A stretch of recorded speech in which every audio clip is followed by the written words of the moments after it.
चला येत आहे ना, सोबत करू की आयुष्याच्या वाटेवरील एक सुंदर प्रवास. नमस्कार, मी अपर्णा. आज मी तुम्हाला गोष्ट सांगणार आहे अक्कलकोटच्या प्रवासाची. माहिती आहे सर्वांना हे ठिकाण माहिती आहे. म्हणूनच मी आज इथे कसं जायचं, कसं राहायचं वगैरे काही सांगणार नाही आहे. कारण ऑलरेडी या संदर्भातील खूप सारे व्हिडिओ यूट्यूबवरती अवेलेबल आहेत. मला फक्त मी तिथे जाऊन काय काय पाहिलं, काय काय अनुभवलं, मला काय वाटलं याबद्दलच चर्चा करणार आहे. सो टेन्शन अजिबात घेऊ नका. अक्कलकोटबद्दल माझ्या मनात लहानपणापासूनच फार आकर्षण, पण जाण्याचा योगच जुळून येत नव्हता. म्हणतात ना, स्वामींच्या मनात इच्छा असेल तरच आपल्याला तिथे जाता येतं, असं खूप लोकांकडून ऐकलं होतं मी. पण माझ्या बाबतीतचा तो योग आला होता 2023 अचानकपणे जुळून आलं होतं. मी थोडे भ्रमातच होते की आपण खरंच जातोय का, की अजूनही मी स्वप्नातच आहे. पण फटाफट तिकीट्स बुक झाल्या, सुट्ट्यांचे मेल अप्रूव्ह झाले आणि तो दिवस उजाडला. ठेव हात डोईवरी, क्षिणली रे काया, तुझ्या सावलीत जाऊ जन्म स्वामी राया, जन्म स्वामी राया. स्वामींची गाणी ऐकत ऐकत आमचा हा प्रवास चालू होता. देवांश, मी आणि अभि आयुष्यात पहिल्यांदा अक्कलकोटला जायला निघालो होतो. म्हणतात ना, आयुष्यात पहिल्यांदा घडणाऱ्या सर्वच गोष्टी खूप खास असतात, नाही का? माझ्यासाठी सुद्धा हा प्रवास खूप खास होता. अंगावर शहारे येत होते, खूप आनंदही होत होता आणि वेगळ्या फिलिंगही येत होत्या. आता हे वेगळं कसं हे मात्र विचारू नका, ते मात्र शब्दात सांगताही येणार नाही. एकच ध्यास, आपण स्वामींच्या भूमीत चाललोय. काही प्रवासानंतर आम्ही त्या मातीमध्ये पाय ठेवला आणि प्रथम दर्शन घेतलं ते वटवृक्ष मंदिराचं. असं एंट्रन्समधून पुढे गेल्यानंतर पहिल्यांदाच आपल्याला दिसतो तो महाकाय वटवृक्ष. असं बघताना वाटतं की तो सांगतोय, पाहिलाय मी प्रवास स्वामींचा, लाभलाय मला सहवास स्वामींचा. अगदी ताठ मानेने तो आपल्याला सांगत आहे असं वाटत असतं. मला तर त्या वटवृक्षाला खूप मिठी मारावीशी वाटत होती, पण आजूबाजूला तटबंदी असल्याने ते काही शक्य नव्हतं. स्वामींची प्रत्येक गोष्ट अनुभवावी असंच वाटत होतं. हा त्यांचा गाभारा.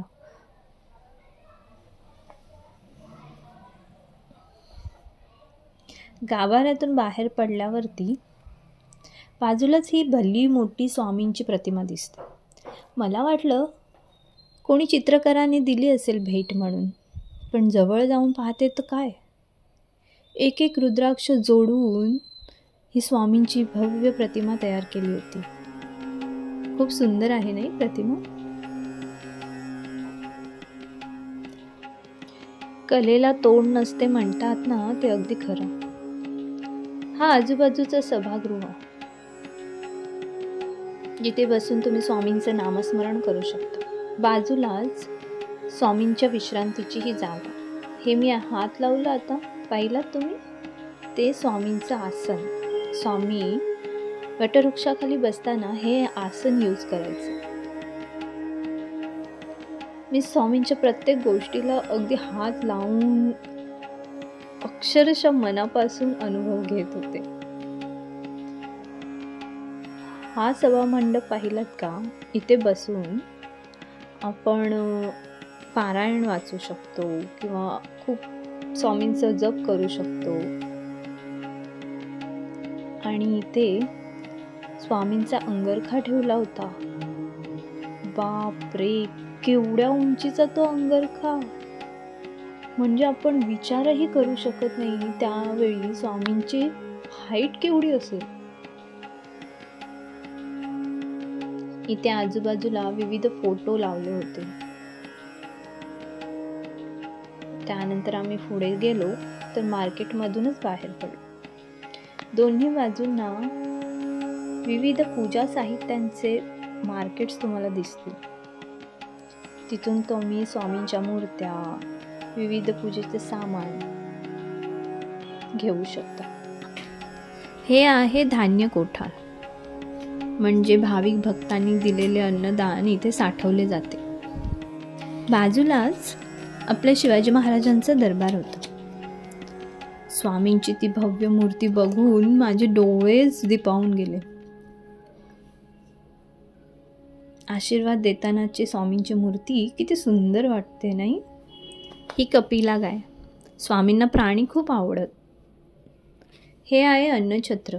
इथे तुम्ही लाईनमध्ये उभं राहून महाप्रसादाचा आस्वाद घेऊ शकता.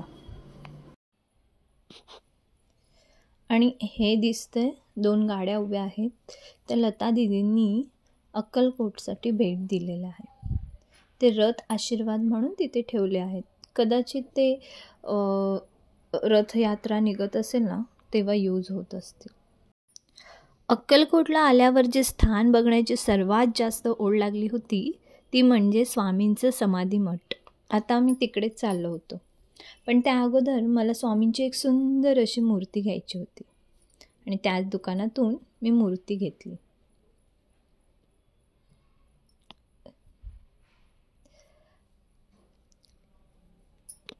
इथली घरं, इथली वस्ती अजूनही त्याच काळातली मला दिसत होते. त्याच भिंती, तेच दरवाजे जिथे स्वामी वावरत असत. फार जुनी वास्तुरचना इथे पाहायला मिळते. आणि हे आलं समाधी मठ. समाधी मठामध्ये मी घेतलेल्या स्वामींच्या मूर्तीला अभिषेकही करायचा होता आणि पदस्पर्श सुद्धा करवून घ्यायचा होता.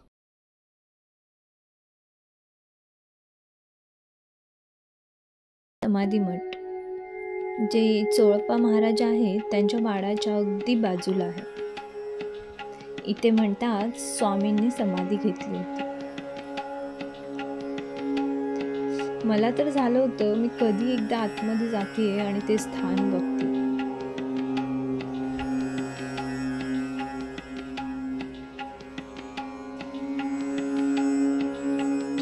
हे प्रवेशद्वार. इथून आतमध्ये गेल्यावर सभा मंडप लागतो. तिथे बसून तुम्ही अभिषेक करू शकता, नामस्मरण करू शकता. आणि हा आहे तो गाभारा. ते सुंदर जुन्या काळातले स्वामींचे फोटो लावलेले आहेत. जितकं निरीक्षण करावं तितकं कमीच. आणि या समोर गाभाऱ्यात स्वामींनी समाधी घेतली त्याच्या अगदी बरोबर वरती त्यांनी स्वामींच्या पादुका ठेवल्या आहेत. त्याच्याच बाजूला हे स्वामींचं शेज घर. जेव्हा स्वामी चोळप्पा महाराजांच्या घरी राहायचे तेव्हा इथे विश्रांतीसाठी यायचे.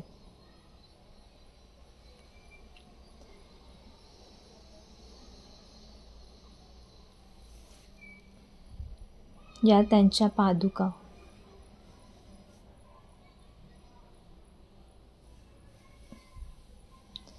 आणि तसंच पुढे गेल्यानंतर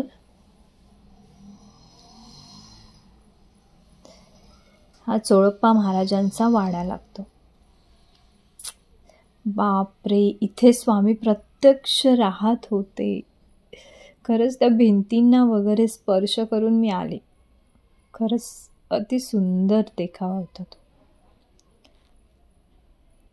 थोडंफार बांधकाम झालं आहे, पण त्यांनी मूळचंच स्ट्रक्चर ठेवण्याचा प्रयत्न केला आहे. म्हणजे तेव्हाच्या काळात जे जसं होतं ना तेच त्यांनी अजूनपर्यंत जपलं आहे. या घरी स्वामी राहायचे. एका स्वामी भक्ताला अजून काय पाहिजे असतं. स्वामींचे ओरिजिनल जुने फोटो तिथे तुम्हाला पाहायला मिळतील. चोळप्पा महाराजांचे फोटोही तिथे पाहायला मिळतील. हे घर बघितलं ना की मला अक्षरशः ती स्वामींची सिरियलच आठवत होते. स्वामी इथे असायचे, इथे हे करायचे, तिथे ते करायचे, सगळ्या गोष्टी आठवायला लागतात. आणि ही ती विहीर जिथे स्वामींनी खूप सारे चमत्कार करून घेतलेले, चमत्कार दाखवलेले, आणि ह्या विहिरीचं पाणी पिल्यावर म्हणतात पाप नष्ट होतं.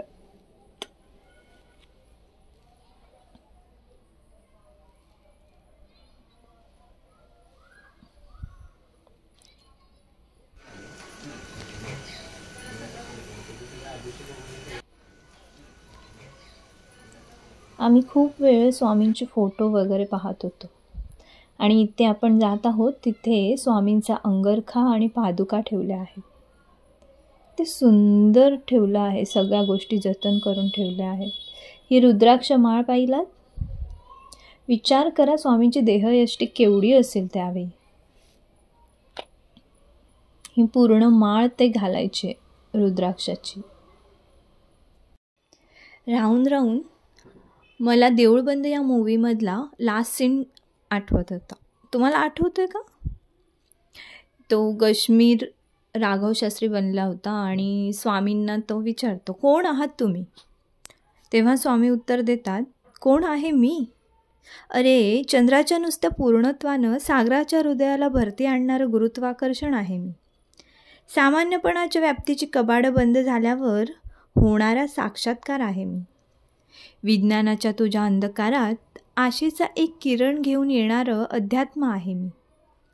तुझं विज्ञान हे जग कसं निर्माण झालं हे जर सांगत असेल तर माझं अध्यात्म हे विश्व का निर्माण झालं हे सांगतं.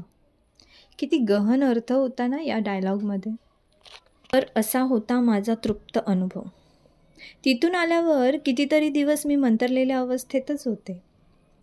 सर्व स्वामी भक्तांना मी एवढंच सांगेन की एकदा तरी अक्कलकोटला जाऊन त्यांच्या चिरंतर अस्तित्वाची अनुभूती घ्यावी.